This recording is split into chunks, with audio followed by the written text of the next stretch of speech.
Welcome to Good Morning Hospitality, your one-stop shop for the latest news, noteworthy trends, and thought-provoking discussions across the industry.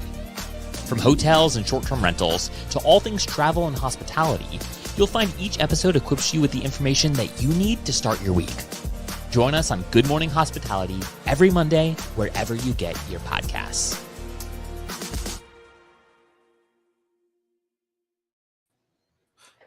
Good morning.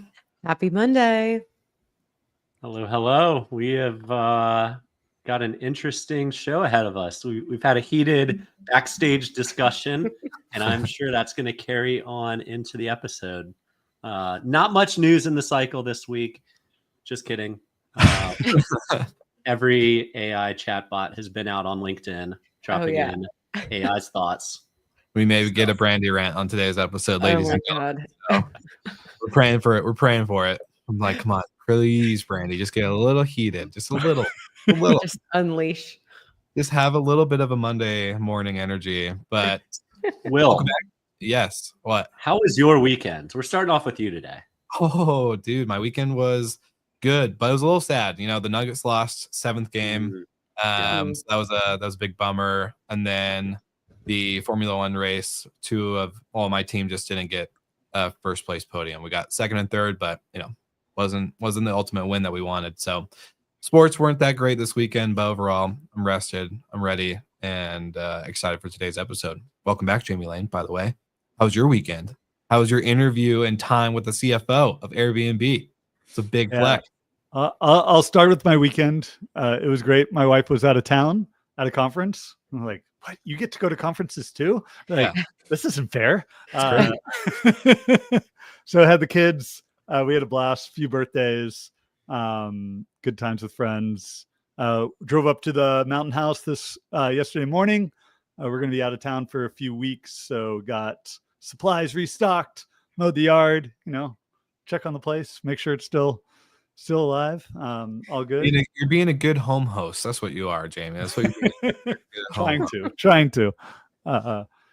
And then, was out in LA Monday through Wednesday for the Airbnb product release, which was, I'll say, Brandy and Will, you guys probably haven't experienced this week, but Michael, you ever walk into a room and you just feel like, wow, I am way too old. Like, these people are way too cool. You had all these travel influencers from all over the world in this for the product release. And I was like, for one of the first times, just feeling like, wow, like I'm feeling 40.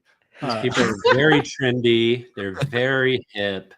Even Chesky in his mid 40s is way cooler than I am. But he's got fashion designers that he can call for services, and he's got private chefs waiting at his door. So I can see why he lives a different lifestyle. I love But it. now we all have access to it. We all have access to it. Yeah.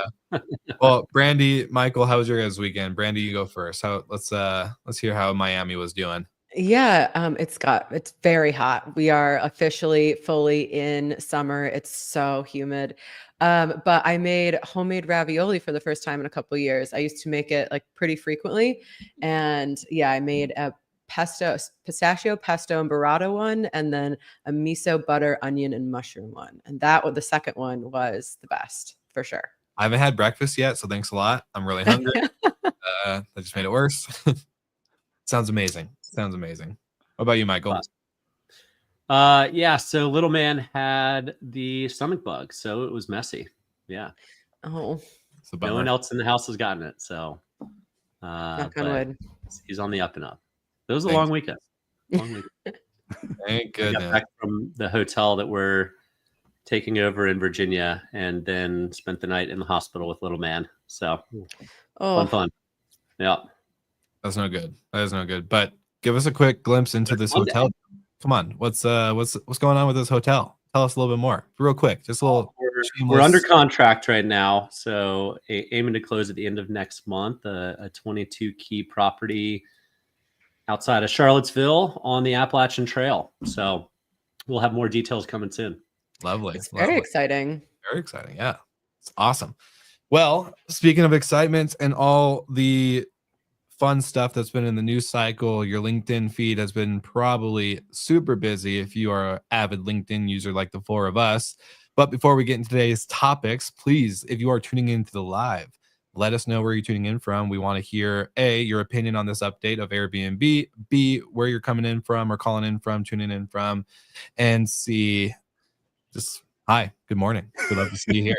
All right. So Jamie Lane, you were at the actual release update event in California with Airbnb. You sat down with Ellie, the CFO of Airbnb, and got to actually interview her about these updates, not only for services, experiences, but the actual app update itself as well.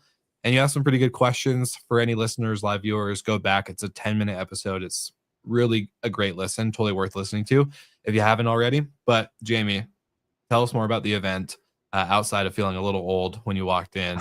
And the other exciting stuff, because I know that, behind the stage, we're talking about Airbnb uses certain terminology. They're a PR media machine. They know how to talk about their product. They know how to talk about their brand. They know how to veer away maybe from harder discussion topics or maybe more negative topics around their updates and the way that the direction the company is going. But would love to know just, more details about the event and what you got to hear and see. Yeah, so this was clearly a much more substantial release than they had last summer, right? Last summer we got icons.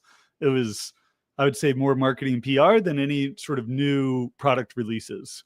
And I feel like it was almost the exact opposite this time, where we got an entire new vertical in services. So they are, and in how I hear them describe it, like, really trying to go after hotels in the broader travel category of there's still, and 1 in 10 guests are only staying in short-term rentals. 9 in 10 are still staying in hotels. And what are the things that people are, and that are staying in hotels sort of telling Airbnb why they're doing it is all these other services that you can get while you're at the property. You can get F&B, you can get room service, you can get massages, go to the spa, all these type of services that the properties offer. And in resort hotels, like almost 50% of the revenue that those hotels are generating come from these auxiliary services. So that this is a way to re-accelerate Airbnb's revenue growth. And I think more importantly, way to have Airbnb service or homes compete more directly with hotels. So this is clearly them seeing where their product doesn't meet what guests want, or at least a percentage of what guests want, and trying to make the product of short-term rentals more competitive with hotels, which I think grows the pie for everyone. So again, this is where Airbnb is thinking about long-term, about thinking of how to grow the pie overall for short-term rentals and make more people use that vertical. And less like Vrbo and Booking, where they're just trying to steal share from those that are already using short-term rentals. So excited about that. And then the relaunch of experiences. So they first launched this back in 2016. Not a huge lot of adoption. Then COVID, where they sort of pulled back. So this is now a total relaunch of the platform, a rebuild of the app from the ground up, and really trying to bring experiences into the entire booking flow. And when you go into the app, it sort of pops up front and center. After you make a homes booking, and they're going to then engage you into experiences 2 weeks before the stay. They're going to bring it in. You're going to be able to sort of build out your itinerary. So a real big bet in experiences they can really make it part of your booking experience. For sure. And so I don't know. I think I was a little kind of caught off guard when I saw this part being part of the update, because I think many of us were kind of expecting flights, hotels, other easy low-hanging fruit services or other things that we've talked about on the show before. But do you think I'm just curious from your perspective, Jamie, with the amount of the industry and the technology vendors that were already kind of going this way, right? A lot of people are already trying to push hosts and property management companies into the experiential hospitality side. At least I feel, right? Like everyone's kind of like, no longer can you just get a home, list it, manage it, clean it, and that's all you have to do with it. You have to really, truly kind of focus around the experience of the trip and the guest and kind of everything they're wanting outside of the actual accommodation. That's my personal opinion. Industry going that way. Yeah, I think, and if you listen to Brian talk about it, and the rest of the sort of executive team talks about it too, of perishable opportunities. So the opportunity to add flights and hotels sort of always exists, and like if they want to go and add it in eventually, like that's fine. But like this opportunity to get into services where no one, you think about, where would I book a chef to come to my house? Like, there's no platform that comes to mind. Like, where would I go online to book a nail salon? Like, maybe to come to my house, like maybe there's a way to do it on local ones. Maybe I could, I almost said Google through ChatGPT. Search to be able to do it. But like, there's no platform that owns that space. And I think they really want to come in and be able to own that opportunity. And if they can and sort of add that onto the brand that they already have, use their booking system, use their review system, use their payment platform, use everything that they've already built to be able to launch and come into this space, that's a huge opportunity that if they don't come in and own it, someone else might. I think that you said something very key though earlier, that where the hotels, 50% of their revenue comes from F&B and these other ancillary services, and that this is a way for Airbnb, not any of the hosts or companies that are on Airbnb, to benefit from that. And so I think that that's why people seem to, I mean, yes, there's the benefit of getting people who might want to book a hotel and instead will book a short-term rental. I still think that this doesn't still have the same feel as a hotel. I mean, there's only so many ways you can get the same services into a home, but you know, the hosts aren't getting a commission or anything like that for being part of it. And I think that's where some of the discontent that we've seen on online has come from, that this is, you know, hotels are making that on property, and this is how Airbnb is making this, you know, online, and like, how are the hosts going to benefit from this and see that directly? Yeah, it makes no sense why they wouldn't build a commission in for the people whose property is being used. You know, even Brandy, if you're selling third-party stuff, you're typically getting a cut from whoever. So it's a referral fee, basically.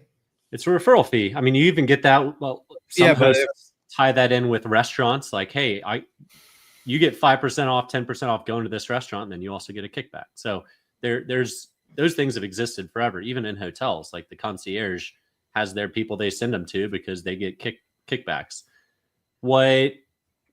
There's a lot to unpack here. I'm with Will. I fully expected and kind of hoped Airbnb would go down more of the hospitality OTA lane. If you want to live like a local and keep that brand identity of Airbnb, sign up all the best boutique hotels around the world. That's a home run. That's in line with the brand. Jamie, to your point, is there a platform for a private chef? Is there a platform for nails or hair, or photography, or all that? Probably, but not at scale. Love that business model. It's not Airbnb's name and brand though. So like if Brian wants to go build that platform, do it and integrate it with Airbnb. But the name Airbnb is synonymous with stays and like living like a local, the things they've hammered in to all of us for the past 15 years. But it's not like a services, it's not Angie's List, right? It should be its own brand. And it should be integrated deeply and maybe use all the same tech and the same payment platform systems, and use the traffic from Airbnb into, instead of toggling into services, it redirects you to a different platform. I think if they're successful, they're putting their brand at risk of kind of losing the clout that they've built over the past 5 years. See, Michael, but my comment or question to you is like, why live like a local when you can just live, right? Like Airbnb is just wanting to go more live. I love the business. I'm not saying I hate what they've done. I just hate that they did it under the Airbnb brand. See, this is why I don't hate it, because if you use your own comment of Brian Chesky thinks in decades, right? Think about how the social media component of the app updates are going into this and getting people to be more in real life, more connected, more through them. So eventually, yes, right now at this time, saying, oh, I had this great private chef last night that, it was an amazing Airbnb experience or service or whatever that people are talking about. And the name no longer becomes a Kleenex. It's becoming Airbnb this. It's more than a home. It's more than an experience. It's more than a service, whatever. People start kind of saying it. It's not together with that other activities and stuff. I think it's more like a lifestyle thing. It's not going to be an OTA. And I think that's why Airbnb, and it's not to be in the extreme. And it's not for me to be like, oh, this is exactly where they're going and using one of my predictions. But just from the way Brian looks and acts, it's just like, hey, look, he wants connection. He talks about that as many as more than most entrepreneurs talk about. And I think the social media in real life piece is really come into play here. But shareholder value, Will. That's really important. Shareholder value just needs to be educated for a decade of what's going to happen to their amazing shares and growth.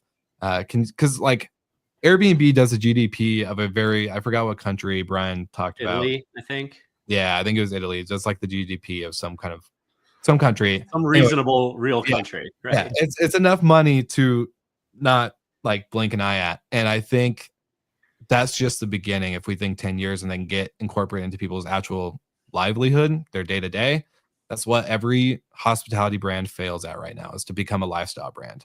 No one goes home from their Courtyard Marriott experience and thinking about Courtyard Marriott and how much they love the brand, right? Like they're not living it in their day to day. Once they're living in their day to day, I think it's a whole new game changer.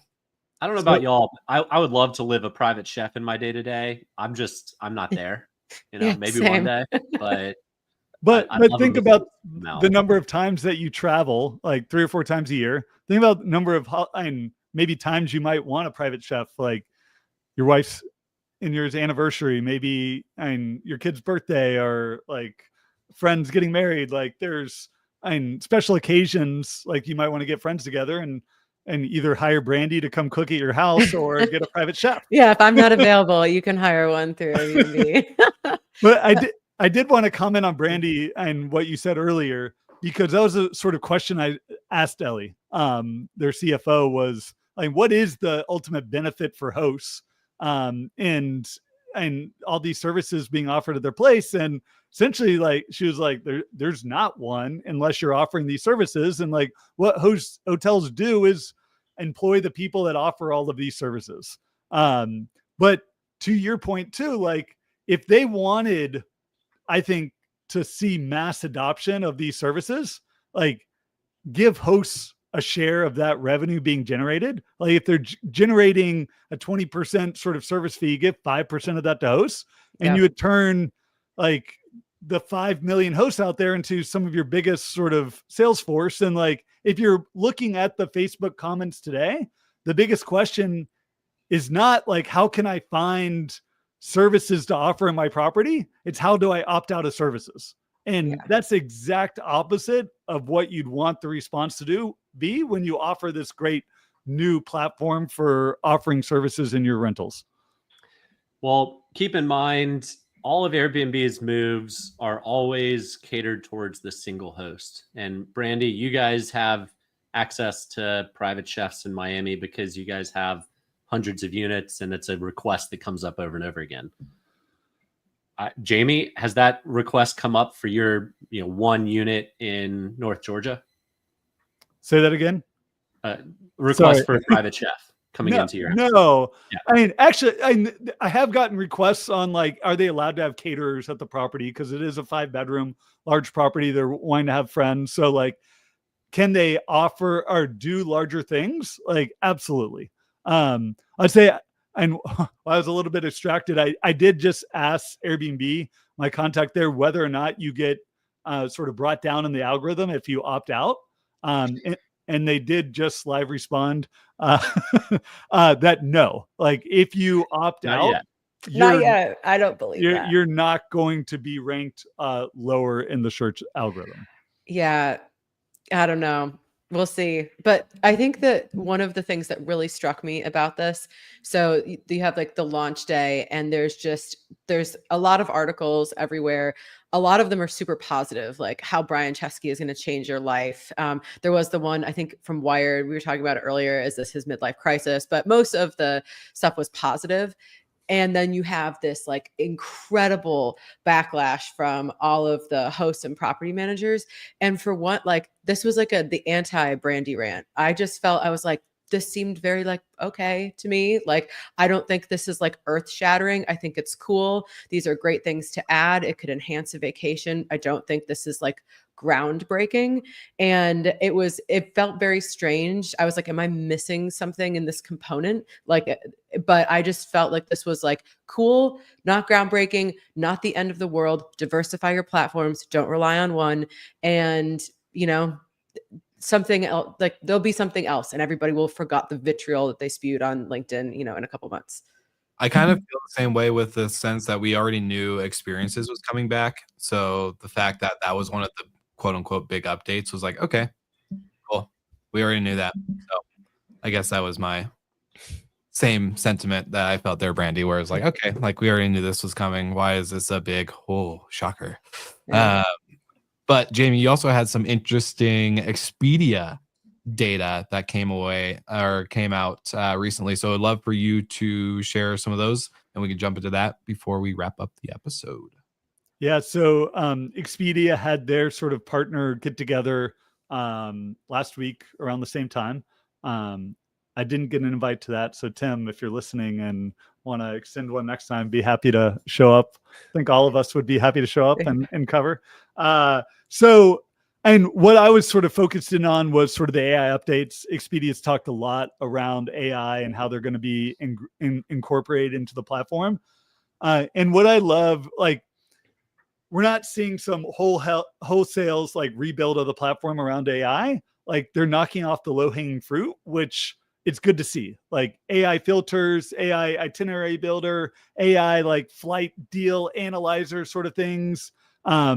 That one was cool. We might have talked about it, like the Instagram sort of connection with Expedia. So you see something cool on Instagram, just like shoot it to Expedia. They're going to find where it is and sort of build an itinerary around it. So like I don't think anything that really moves the needle for them, but just like starting to build AI into sort of our everyday booking activity, I think makes it a bit better, probably makes us convert a bit more. And I think ultimately makes the whole sort of travel booking experience a little bit more enjoyable. I did see also, I really love the Instagram kind of like reverse image search, because there's so many times where I'm like, this looks so cool. And then I save it and then it gets lost in my saved categories or trips I'm going to take, and then I never see it again. So I think that's fun. And again, like you said, not like going to move the needle significantly, but over time, that's something that could build. And then two other things. Well, it's one other thing, but two partnerships, Southwest and Ryanair partnerships, because especially Ryanair, I mean, that is like how you're getting around Europe for the most part. So that is, I think those are great partnerships. And Southwest has been very elusive always. And, you know, now you have to pay for bags and you can find them on Expedia. So they're finally caving. And I think Expedia is laying the groundwork. Their B2B business is huge. It's like one of their core messages. They're laying the groundwork to where they don't have to be the OTA anymore. Influencers can be the OTA. And so, you know, this image search, I think, you know, bold prediction, not so bold maybe, is in the not too distant future, influencers are going to have their own UTMs that can track all the conversions that go through Expedia and from their travel experiences. And when we get to that world, slowly but surely, OTAs become somewhat obsolete. And, you know, maybe that's what Airbnb is seeing, and that's why they're adding some of these additional routes to monetize.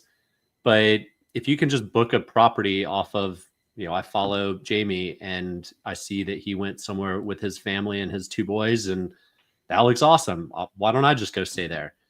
That seems like a pretty plausible next step for one of the OTAs to jump in first. And, you know, to me, the obvious candidate is going to be Expedia, given how strong their B2B is, how much they're already talking about social media and Instagram and influencers. But back to the whole start of this equation, you need to cut in the influencers, just like Airbnb needs to cut in the hosts, if you want to be promoting our inventory, or if you want me to promote your inventory, then cut me into the take. And I think that's a really much more easily trackable, having that UTM, you can have like, that's a very, I think that's kind of a seamless way to monetize that and to have the, the influencers benefit. And I feel like Expedia, we're talking about Airbnb and maybe some of the things we wish they'd done. It still feels like Expedia is beating Airbnb in the integration front, like being the powerhouse behind so many credit cards and, all those kinds of things. So that's kind of looping back to Airbnb, something I wish they would also start to focus on, because Expedia really kind of has the lead in that department. Yeah, I very much agree with both you and Michael. I think you both had really good points there. I actually agree with you guys for once. Who would have thought? No fights. No fight, no Brandy rants, nothing. It'll be an interesting sort of case study after the fact of whether or not Airbnb just trying to relaunch or build entire new categories versus sort of lean in like Booking and Expedia are doing into, we want to own the vertical, we want to do B2B, we want to and each of these things that Booking and Expedia are doing are all incremental, but incremental to growth. And how much of Expedia's revenue is now B2B? It's massive. So yes, is that opportunity sort of perishable for Airbnb? Probably not, but could it be that re-accelerator for growth that they need versus like trying to build an entirely new category? And it's a bet obviously they're willing to make, but there is maybe big risk to the downside if none of these do end up taking off. Yeah, for sure. And to wrap up today's episode, one kind of fun topic and a shout out to the friend of the pod, but Robin Craigen and the Moving Mountains team has received a significant amount of investment into the company, as StayTerra, a new collection, is coming on the scene. And one of the questions I want to ask you guys about this little news story, for listeners listening to the episode, the press release is linked in the show notes. But one of the stories of the year, obviously, is going to be probably the biggest story of the year, was the Vacasa acquisition, which we're still kind of riding the coattails of. But we've talked about a lot about franchises versus non-franchise, all this other stuff. We never talked really about the collection piece, where a group comes in and buys or has investment or control over different companies in different markets. I would love to know, do you guys think the collection model is it going to be a potentially successful model for the vacation rental industry? Because I know Robin pretty well. He's a good friend, and he's a very particular dude. Him and Heather have built this brand over 30 years. And so to accept this type of capital investment into Moving Mountains is a big deal, because Robin doesn't make partnerships or moves like this without any, let's just say, due diligence. Let's just say this has been in the works for 2 years. I talked to him on the phone shortly, like the day before this announcement went live. So I'm curious, just on the sense of that's a big move for him, but it's a kind of a sign to me of okay, if Robin's willing to take investment, and a significant chunk too, a controlling amount of Moving Mountains from kind of more. Yeah, go ahead. I think that it kind of depends on what your business goals are. And if there's certain things, if you're in the luxury space, if they're trying to add, instead of 1 or 2 homes at a time or 1 or 2 boats at a time or whatever it is, you have to have some serious capital investment. Things are becoming more expensive. And I think that it makes sense that people are taking money. There's nothing wrong with investment, and especially if he's, been at it for 30 years, he might want some help. It's a great sign of the maturing of the industry too. Companies are getting big enough that private equity is interested. Away Day also got some funding. It's a good sign. And I think private equity, in this case, unless they've got a roll-up strategy, is more inclined to try and keep everything in place as it is, and then find their own efficiencies from there, i.e. probably lay people off. But I think that's ultimately it's a good sign for the industry. We're not having Vacasa run around buying literally anybody that would sell to them just to add units and grow. Like private equity is going to make sure the numbers are solid and financial. And a guy like Robin, who's been doing it for 25 years, all of his equity is tied up in the business. So the only way to unlock that equity is to sell a portion of it. So yeah, makes total sense. Yeah. He will be selling as CEO, by the way. So it's not like private equity where they're going to come in and start chopping away Michael. But yeah, it's a good investment from the group. No, it's but not. It is private equity. Like it's Garnett Station Partners that is and owns StayTerra. Call out that Verma Executive Summit. We've got a panel with Principal Rafi at Garnett Station Properties, Jacob Dwyer from Away Day, and Joseph Riley from Casago. So some companies making big moves in the space and getting up on stage together and sort of talking strategy. So I think that's going to be a fun one.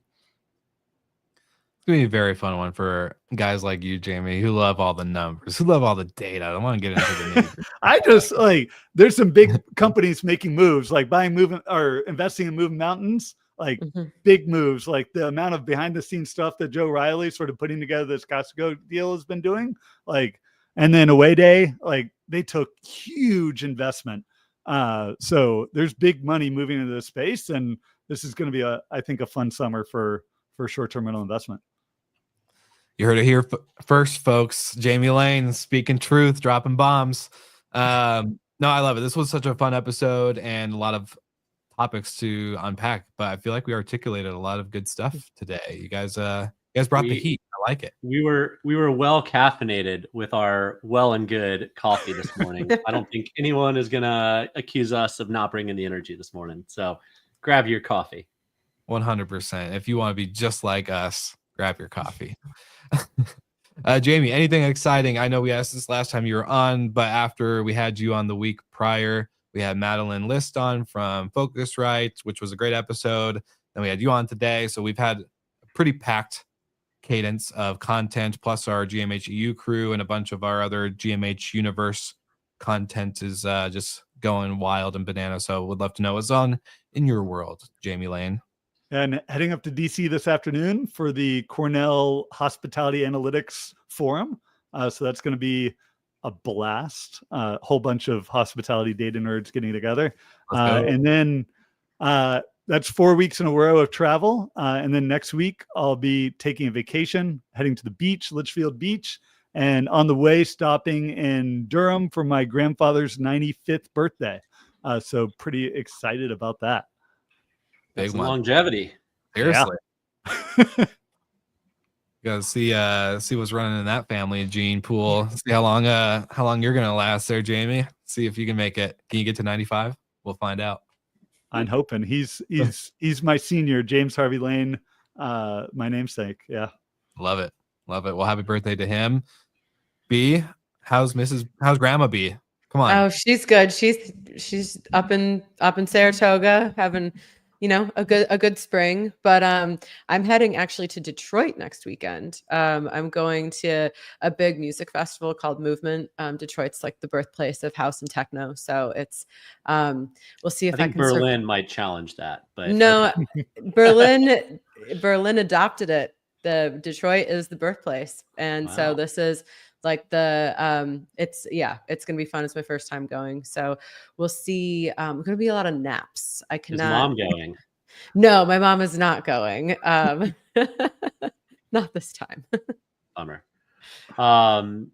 Cool. Yeah, nothing crazy here. I was on the road last week, so I'm home this week. Lovely. Back to backs, Jamie. I don't know how you do back to backs. That's good on you and your wife. Yeah, lots of family support.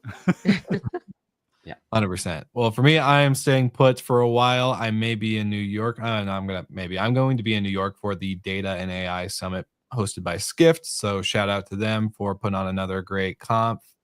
That will be June 4th. So if anyone else is in town, you should hit me up. Outside of that, thank you so much for tuning in to Good Morning Hospitality. I'm one of your amazing hosts, Will Slickers. We have Michael Golden, Brandy Canali, Jamie Lane on today. If you've never heard us before, check us out more. And of course, like and subscribe on all your favorite podcast platforms. And like always, we'll see you guys again next week.